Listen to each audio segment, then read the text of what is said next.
Hello guys, welcome back to the channel wrestling review में आपका स्वागत है। मैं रसल टॉकर आपसे बात कर रहा हूँ। आज हुई मंडे नाइट रॉ के बारे में, जो कि एक खतरनाक शो था। परफेक्ट, आज की रॉ को मैं परफेक्ट बोलूँगा। हाँ, कुछ चीज़ें ऊपर नीचे थी पर अच्छी थी। तो आज रॉ की शुरुआत करती हैं रिया रिप्ली, जैसा कि वो हम पिछले रॉ से भी कर रही हैं। तो आज वो आती हैं रिंग में, वो बात करती हैं कि कैसे ये सारी चीज़ें मेरे साथ हुई हैं, मैंने उन सारी चीज़ों को रिलीव किया है और मैं एम्बेरस फील कर रही हूँ, मैं हार्ट ब्रोकन हूँ, but I am mostly pissed off. और बात करती हैं डोमिनिक के बारे में कि you back stab me but it wasn't deep enough. अब इसकी दो मीनिंग निकाल सकते हो आप, इट वॉजेंट डीप इनफ की मीनिंग। और वो कहती हैं कि लिव को कहती हैं कि तुम भाग सकती हो मेरे से, पर मेरे टाइटल को लेके भाग सकती हो, पर ज़्यादा दूर नहीं, मैं आ रही हूँ उस टाइटल को लेने के लिए और मैं वो चैम्पियनशिप वापस जीत के रहूँगी। फिर उसके बाद डॉम और लिव क्राउड में आते हैं, ऊपर दिखाई देते, कहीं ऊपर एकदम होते हैं और हाय वाय बोलते हैं वहीं से रिया को। और फिर डोमिनिक बात करना चाहते हैं पर हमेशा की तरह क्राउड उन्हें बोलने नहीं देता, इतना ज़्यादा बू कर रहा। तो फिर रिया कहती हैं कि नहीं नहीं, बात करने देते हैं, आज बोलने देते हैं, डोमिनिक को भी कुछ बोलने दे, वो कुछ कहना चाह रहा है। डोमिनिक कहते हैं कि तुमने मुझे चेंज करने की कोशिश की, तुमने एक ग्रोन मैन को तुम्हें मामी मामी बोलने पे मजबूर किया है, मेरे जैसा ग्रोन मैन को मामी बोलने पे मजबूर किया, मुझे चेंज करने की कोशिश की, मुझे वीडियो गेम्स खेलने देती हो, और मैंने अपने लिए एक ऐसी लड़की ढूंढी जो मुझे डैडी बोलती है। तो ये फ़र्क है तुम में और लिव मॉर्गन में।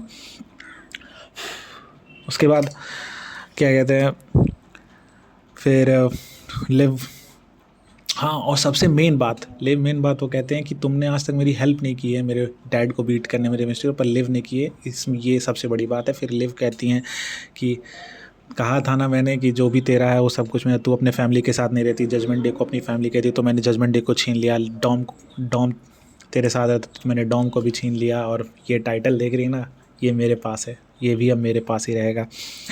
उसके बाद रिया कहती हैं तुम्हें मुझे अगर रोकना था तो तुम्हें मुझे मार देना चाहिए था, पर अब मैं रुकूंगी नहीं, ऐसे मैं रुकूंगी नहीं, मैं उस टाइटल को जीत के रहूँगी।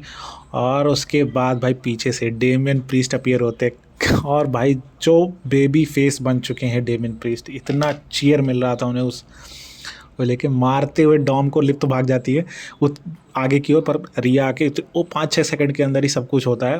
रिया इतनी तेज़ी से आगे आती हैं तो लिव भी इधर उधर भागने की कोशिश करती हैं। फिर डॉम को मारते मारते वो लोग डेमियन रिंग में लाते हैं, पर कार्लिटो आके अटैक करते हैं, जजमेंट डे आके अटैक करती है। फिर वहीं पे एक मैच फाइनल हो जाता है, मतलब रेफरी आके एक मैच होने लगती है, Damien priest versus Carlito. Match थोड़ा सा लंबा खिंच गया, मुझे लगा डेमियन प्रीस्ट जल्दी से जल्दी उठा के साउथ ऑफ हेवन मारेंगे, पर मैच को डेमियन प्रीस्ट ने जीत लिया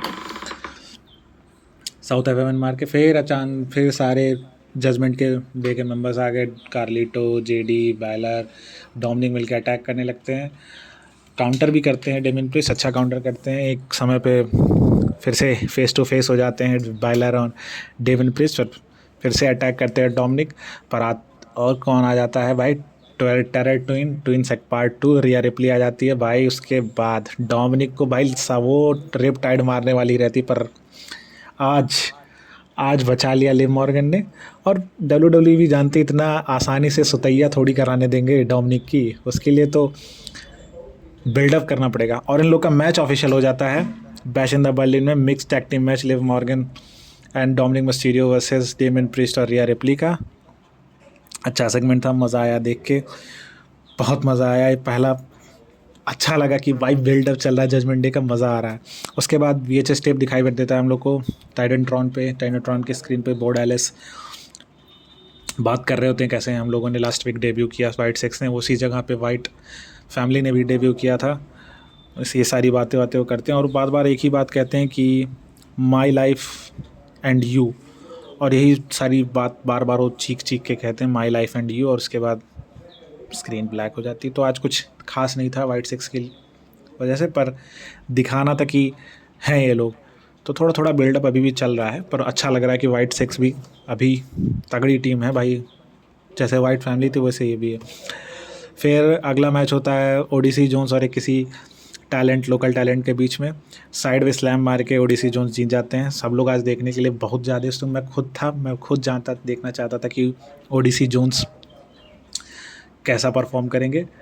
और फिर उसके बाद केरियन क्रॉस और ऑथर्स ऑफ पेन जो हैं EOP के मेंबर्स वो आ जाते हैं सब लोग। उसके बाद केरियन क्रॉस कुछ बात बोलते हैं कि क्या कहते हैं, ओडिसी जोन्स को ले आया है कोफी किंगस्टन, ये रिप्लेस कर देगा बिगी को, शायद तुझे जेवियर वुड्स रिप्लेस कर दे। और जेवियर वुड्स कुछ एक बात बोलते हैं कि टैस्टिकल टाइप कुछ ऐसे बात बोलते हैं, मुझे बड़ी हंसी आती है, पर ठीक है। थोड़ा सा टेंशन बिल्डअप हो रहा है न्यू डे के बीच में। नेक्स्ट वीक के लिए एक ट्रिपल टैग टीम मैच ही फाइन ऑफिशियल हो गया है इन लोग के बीच में। बैक स्टेज ड्रू मिलते हैं उस एडम पीएस से और कहते हैं कि रैंडी ऑर्टन को क्यों मैच मिल रहा है, उसने किया ही क्या है किंग ऑफ द रिंग के बीच में। मैंने जो क्योंकि वो पंक से सोच रहे थे कि उनका मैच पंक से मैच होने के बाद अब ख़त्म हो गया, आपको तो कोई कुछ होने वाला नहीं है, मैं आगे बढ़ना चाहता हूँ, मैं वर्ल्ड टाइटल ले जाता हूँ, पर कहते हैं रैंडी ऑर्टन को तो मैच मिलना ही नहीं चाहिए। तो उसके बाद ये सारी बातें होती हैं। तो फिर उसके बाद अल्फ़ा एकेडमी, तो समझ लो कि भाई कुछ होने वाला है। ये सारी चीज़ें कि वो इंटरप्ट करेंगे रैंडी ऑर्टन के सेगमेंट को बताने के लिए। फिर अगला मैच होता है alpha academy versus American made के बीच में। टॉर्नेडो टैग टीम मैच था, बहुत बढ़िया मैच था। अगर आप नहीं देखा तो बहुत अच्छा मैच है, देखो अच्छा लगेगा। आज कह तो रहा हूँ मैं, रॉ बहुत अच्छी थी, आज मान लें सब लोग, रॉ बहुत अच्छी थी, मूवमेंट्स अच्छे थे। ओटिस ने एक पिक किया, क्या कहते हैं, टोजावा को, और थ्रो किया रिंग के साइड में, रिंग के बाहर अमेरिकन मेड पे।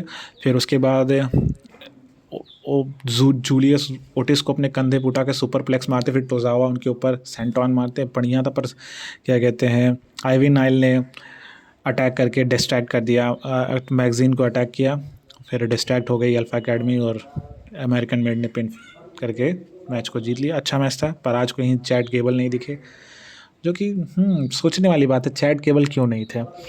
फिर damage control versus pure fusion collective, भाई ये नाम है सोनिया डेविल और शाइना बेजलर, जो भी नाम है, अच्छा नहीं, पता नहीं क्या नाम है वो यार, स्पेड्स, क्वीन ऑफ स्पेड जिसको बोलते हैं, वही हमें शाइना बेजलर के टीम का। ये pure fusion collective number 1 contender के लिए tag team, women's number 1 contender tag team के लिए मैच था, पर अल्बा और असलान फायर ने आके अटैक कर दिया, मैच डिस्क्वालिफिकेशन में ख़त्म हो गया, कोई रिजल्ट नहीं निकला। फिर बैक स्टेज मिज और आर्ट्रुथ का एक सेगमेंट होता, बहुत फनी सेगमेंट था। आर्ट्रुथ आते हैं, मिज से कहते हैं मैंने तुझे इंटरकॉन्टिनेंटल चैम्पियनशिप के लिए मैच दिला दिया, तो मिज कहते मुझे दिला दिया, वो बहुत खुश होते हैं, पर वो कहते हैं कि पर ये मैच तो सैमी ज़ेन को मिला है ना। तो आर्ट्रुथ कहते हैं अच्छा सैमी ज़ेन को मिला है। फिर वो लोग पोस्टर देखते हैं तो आर्ट्रुथ ने मिस का मैच ब्रॉन्सन रीड के साथ कर दिया, मिस की फट जाती है, लिटरली फट जाती है, समझ में नहीं आता क्या हो रहा है। फिर रैंडी ऑर्टन वहाँ से आते हैं, वो हाइप वाइप करते हैं रैंडी ऑर्टन आर्ट्रुथ मिलके कि मिस तू कर लेगा, तो ये जीतेगा, ये कोशिश कर। फिर मिस जाते हैं मतलब रिंग गियर को पहनने होने के लिए आगे मैच के लिए। तो आर्ट्रुथ पूछते किया जीत पाएगा, रैंडी ऑर्टन कहते हैं ना इससे नहीं हो पाएगा, ये कुछ नहीं कर पाएगा। फिर अगला सेगमेंट होता है रैंडी ऑर्टन का। रैंडी ऑर्टन आते हैं रिंग में, वो कहते हैं आज से 20 साल पहले मैं पहली बार, आज ही के दिन पहली बार WWE में वर्ल्ड हैवीवेट चैम्पियन बना था और यंगेस्ट चैम्पियन था इस कंपनी का।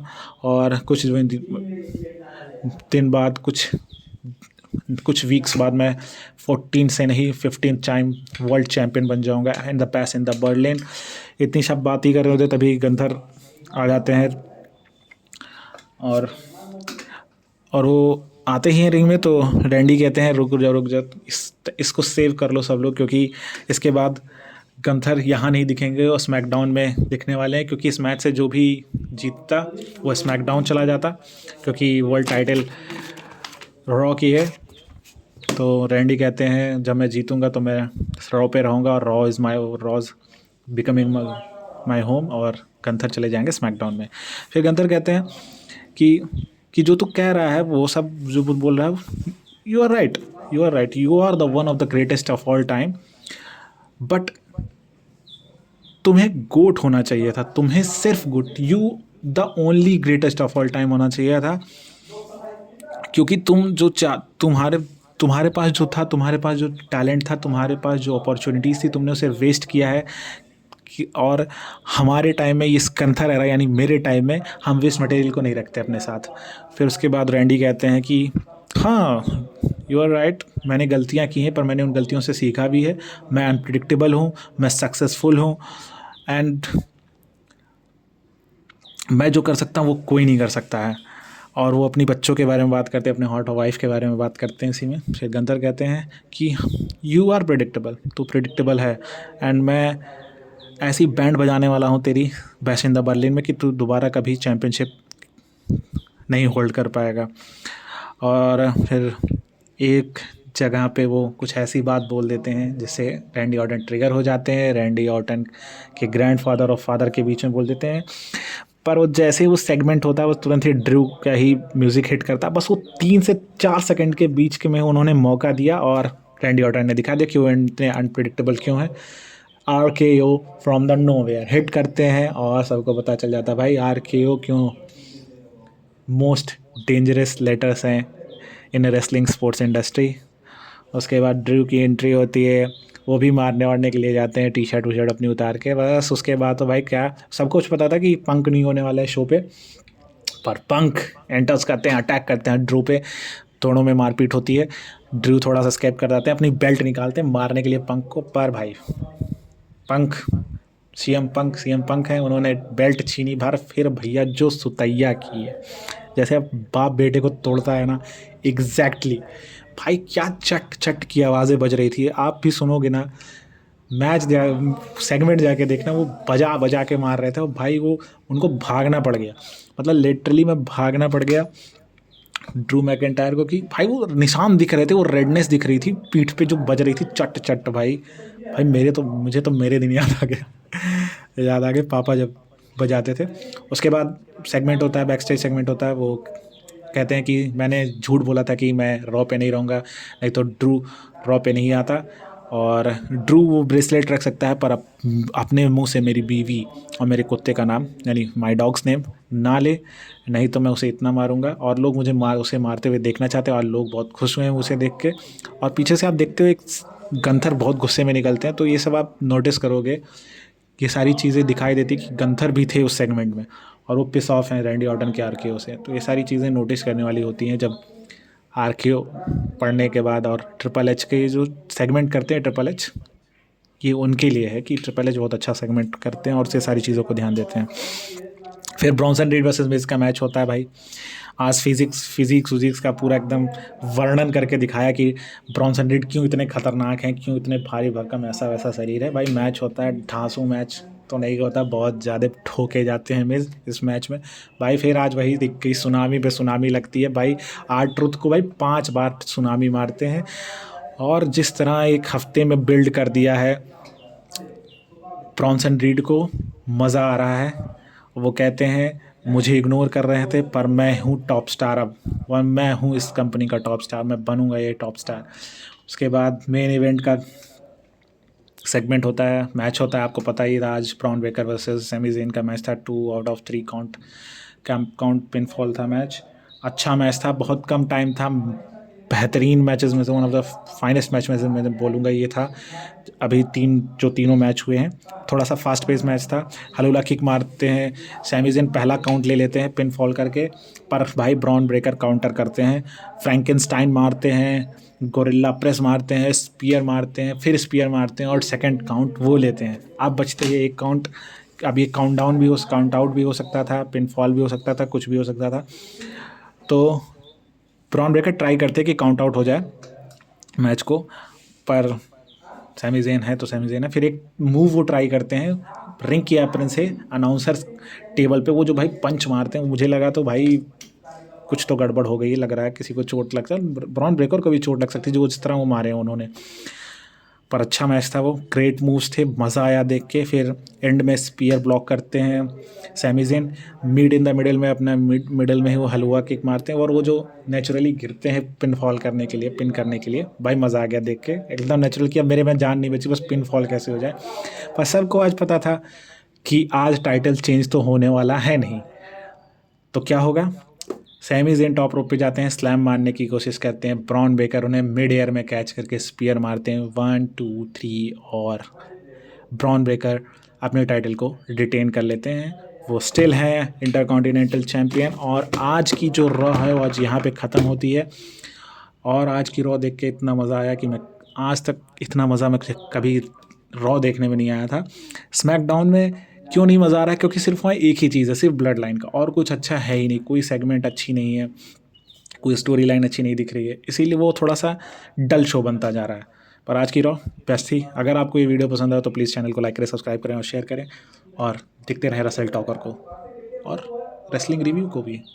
टाटा, बाय।